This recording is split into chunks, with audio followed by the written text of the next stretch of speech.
Guys, wala na. Huli na yung korupsyon sa PhilHealth. Guys, tinanong ngayon sa Supreme Court kung paano nangyari yung pondo, bakit nawala o ginamit yung pondo ng PhilHealth. Panoorin yung video na to, guys.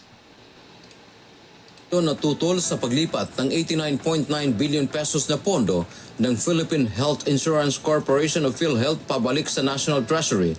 Tinanong ni Supreme Court Associate Justice Amy Lazaro Javier si Solicitor General Minardo Guevara kung bakit inilipat ang unused funds ng PhilHealth para pondohan ang mga programa na mayroon ang nakalaang pondo o fully funded na.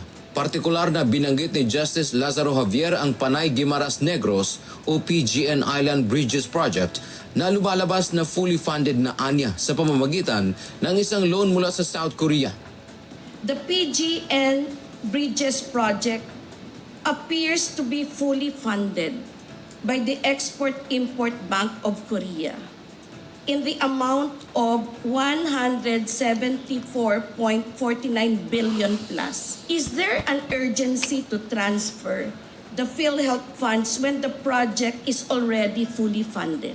Your Honor, this is a matter really of delving into the wisdom of the legislature in allocating funds. Yes. So when funding a project that is already fully funded under the category of unprogrammed. Tinanong Oh, 'di ba, guys? Butata to si Guevara, 'di ba? So, ngayon huli na. Ibig sabihin, kumuha yung government natin ng pera sa PhilHealth para daw sa project, PGN project, na fully funded naman siya in the first place. Umutang na yung government natin sa South Korea, eh. 'Di ba? Bakit pa kukuha ng pera? Tsaka, in the first place, guys, pera ng taong bayan yan, yung PhilHealth. Diba? Buwan-buwan, nagbibigay yung mga tao. Kahit ako, ang laki na binabayad ko sa PhilHealth. Tapos, gagamitin lang nila. Kung saan-saan.